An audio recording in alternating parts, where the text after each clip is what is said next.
Downright Sports is back.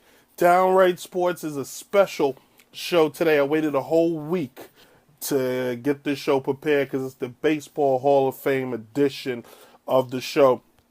Normally, the show is structured where I do a must know news for the first segment. Second segment is the topic of the day. Third segment is my favorite segment of all time, movies and video games. Changing that up.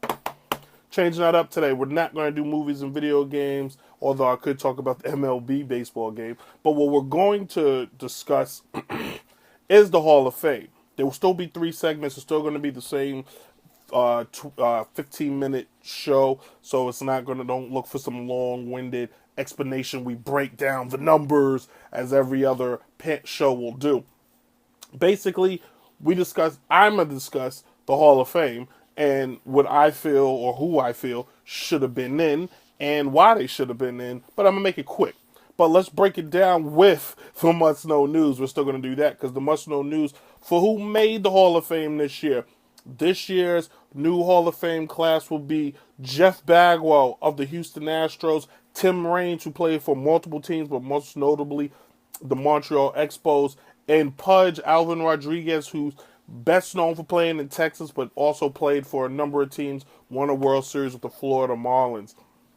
These guys definitely are deserving of the Hall. Not sure if all of them were Hall of Fame worthy. Some of them took longer than others to get in. Tim Raines, if I'm not mistaken, as I go to my sidekick, the computer, Tim Raines, this was his 10th and final year, and they put him in. Statistically, everybody, he matches up next to only a handful of people. Statistically, he is in a class of a Hall of Famer. But we're going to discuss in the next topic, in the next segment, whether or not do numbers make you a Hall of Famer? Does the eye test make you a Hall of Famer? You being an impact player make you a Hall of Famer? We'll discover it. We'll talk about that. Jeff Bagwell is going in. This is his fourth. No, sorry. This is Jeff Bagwell's. Where are you, buddy?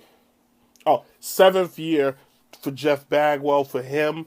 Bagwell, of course, has 449 career home runs, well over 1,500 RBIs, and he has a career batting average of 297, which is solid and strong. As for Pudge Rodriguez, he is one of the all-time greatest catchers to ever play the game. Pudge has 311 career home runs. He's got a career batting average of 296, 13 Gold Gloves, 14 All-Star appearances. He won a World Series with the Marlins in 2003. He was one of the key cogs to winning that series. I'm petting my dog, for those of you that don't know. He's too heavy to pick up. But Pudge was one of the key members on that team and basically led them to a World Series after he left Texas. So there you have it with that. When we come back, we discuss the Hall of Fame and its rules in segment number 2. And is it right? Is it wrong? Are they doing it better than everybody else? Ladies and gentlemen, Downright Sports. I got a button to turn everything off. But here we are, segment number 2 of Downright Sports Baseball Hall of Fame edition. Baseball's passionate to me. I played it my whole life. I love the game. Started when I was 8. My aunt got me involved. I don't even know if I wanted to do it. And I wasn't very good. I played until college, so I had to have some type of skill. Here's the thing, though. The Baseball Hall of Fame is one of the toughest Hall of Fames to get into. There are fewer than 300 guys that's in. It's not a big number on how many guys are actually in the Hall of Fame. It has the fewest amount than the other professional sports, football, basketball, and hockey. So it's a little harder to get in because the expectations are a little higher. And the thing about it is, you have to be, like, the expectations in the Baseball Hall of Fame is you have to be the best. Like, you had to be a game changer. Now, there's some guys that's in because reporters liked him and he was a good guy and he had, he was right there or he played on a great team. But I got the numbers right here. So the Baseball Hall of Fame has 317 members, including 220 former Major League players. 30 of them are executives, 35 are Negro League players, 22 are managers, 10 are umpires. So let me say that again. Over 220 guys, and the baseball's been around for over 100 something years. Only 220 are in the Hall of Fame. It shows you how hard it is to get in. So in recent years, with the internet and technology, the internet and then the analytics craze that's sweeping the nation, guys are now starting to get in that would not have gotten in before. So, for example, you got a guy like Tim Raines, who was a great ball player. Great. Tim Raines was, without a doubt, I never got to see him play in his heyday. I never got to see him. I saw him play on the Yankees when I was a kid because he played on the Yankees for a brief stint. So I always knew him as a Yankee. I always thought he was a Yankee. I didn't know he played with the Montreal Expos, who, for you kids that's watching, the Expos used to be a team, now they're the Washington Nationals. But Raines, who basically, I got his numbers up right here, broke into the league in 1979, but he left in 2002, 22 years in baseball. If you look at his numbers, where he made his bones at was stolen bases. He was next to basically he had, only Ricky Henderson has more, but he has 808 career stolen bases, which has got him, which is basically puts him in second of all time. He's made the All-Star team. Last year, he made the All-Star team was 1987 for a guy who played 28 years. So in the 80s was his time period. 1, 2, 3, 4, 5, 6, 7. 7 All-Star appearances, which is strong. Which is really, really strong. He won the MVP award in 87. He's got a batting title in 86. He's got a Silver Slugger award. His WAR for his position as a player. His WAR is in the top 10, and WAR is wins over replacement. Basically, when they don't have you in the lineup, they don't win. But not to stay on this because I only got a little bit of time and I got to crush a lot of it. But I said all that to say this. He made the All-Star team 7 times, but his last appearance is in 1987.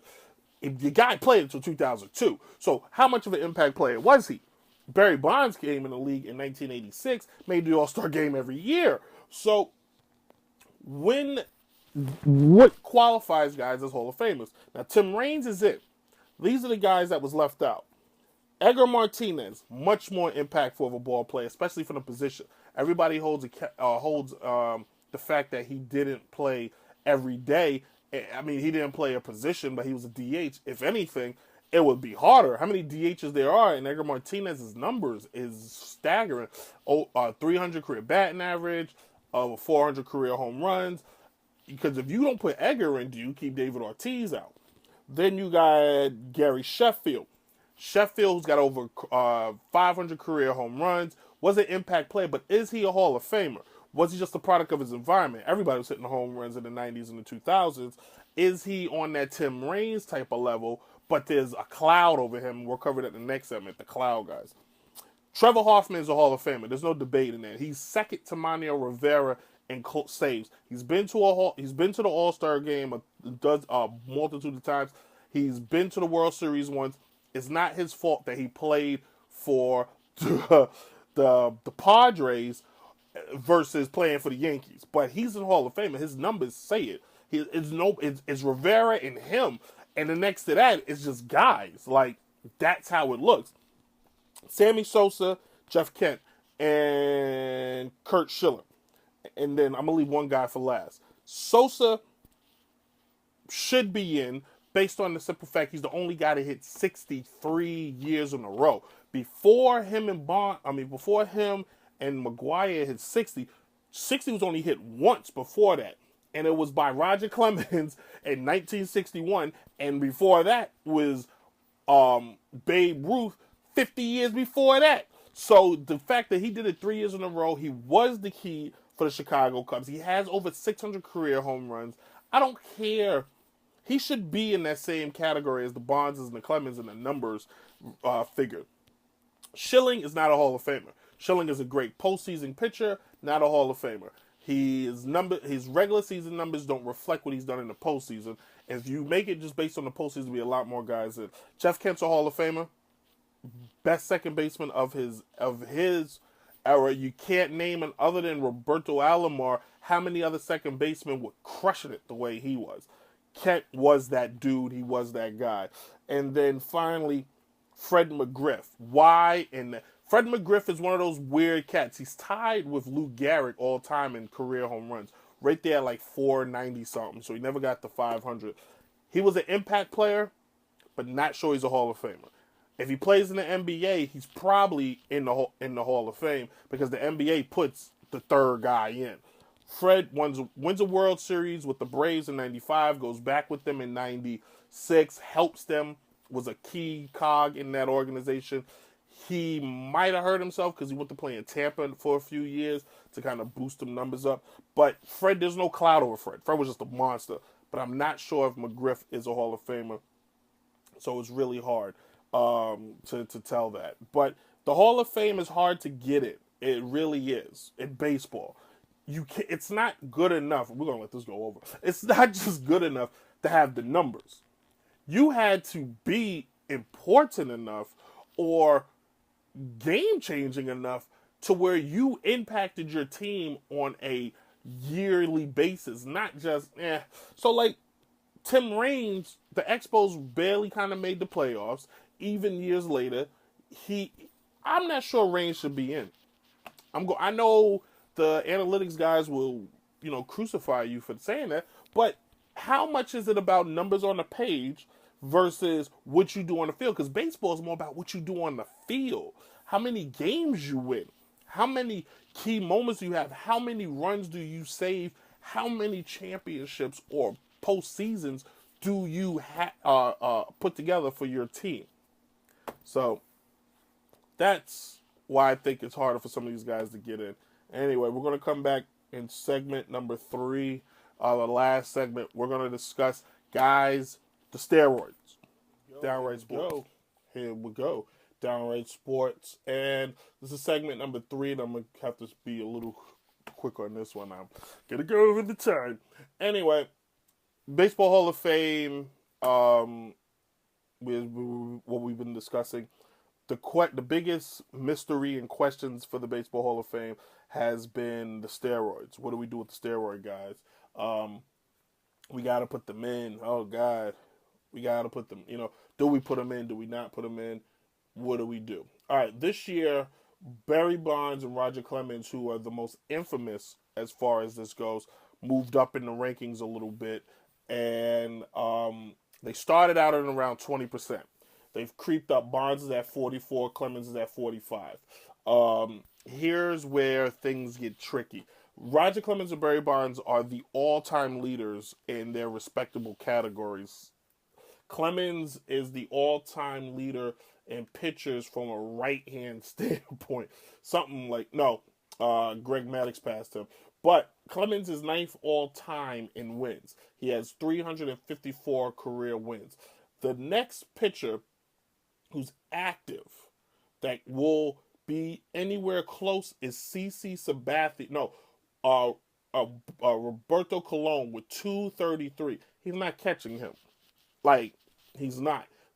There may never be a pitcher that gets close to Clemens. Quite honestly. Clemens was the most dominant pitcher of his time.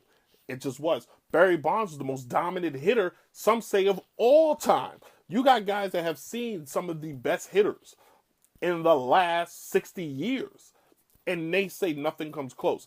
But what Barry Bonds has done and what Clemens has done, we'll go to Bonds first. Bonds is in the top 10 in stolen bases. He's in the top 10 in hits. He's in the top 10 in RBIs, walks. This is a guy who did more with one pitch than some guys could do with 4. That's how bad of a man this was. And Clemens, 7 Cy Youngs is nothing to sneeze at. I don't give a damn what you ingested inside of you. There are a number of guys, and I'm not going through the list of who are accused or been caught of taking steroids, and have not done remotely close to what Clemens or Bonds have done in their respectable careers. Bonds never won a World Series. Clemens has got two, three. Nine. No, he's got two. He's got two. Excuse me. He's been to like four, something like that. Five, something like that. But wherever they were the man on their team. They weren't some small. And if it's true that apparently they both didn't start taking steroids until 1998, 1997, then before that, if you look at their numbers, they were already Hall of Famers. Clemens already had well over 200 career wins. Bonds was already in the 400 club. He was one of the few guys to do 40 and 40, 40 stolen bases, 40 home runs. He was one of the few guys to ever do that. Bonds has 73 career home runs in a single season. Single season. McGwire, who's accused of doing the same thing, hit 70. Sosa, who's accused of doing the same thing, only hit 66. That's the most he's ever done. Gary Sheffield's accused of doing the same thing. Everybody that's been accused of doing it, Jose Canseco, who did do it, never even came close. Clemens, who is the most notable pitcher, Andy Pettitte did it also. Andy Pettitte has nothing near close to what Roger Clemens has done in the Rocket. And the Rocket wasn't juicing and then clocking guys at 95 or 90. He was throwing at 91, striking guys out at 40 something. You got to put him in. It's been long enough. It's been enough time. You've made your point. 5 years for both of them. Put them in. I think where they went wrong is they retired at the same time. What they should have did was one retired before the other, and they could have went in that way. But that's where they went wrong. Ultimately, but Clemens was friendly to reporters until reporters felt like that he lied to them. Because, oh my God, he was like Brett Favre to them. Brett Favre was the guy who enjoyed playing, the neighborhood kid who just would play with anybody in the neighborhood. And Barry Bonds hated the reporters because Willie Mays, his godfather, said, be careful of them, be leery of them because they'll turn on you. Clemens was loved, and then here comes the steroids, and now he's hated. Go figure. So we'll see what happens. I think next year, if they'll get closer, this is 5 years. They got 5 more years. They have to go up. They've been going up every year. Younger guys are coming in, and it's just going to get better and better. But this has been Downright Sports Hall of Fame edition. Thank you for watching. Last show, we had a total of 7. We can make it to 10. I feel like I've achieved something, all right? Yeah. Thank you for watching. Downright Sports with Brent Reed.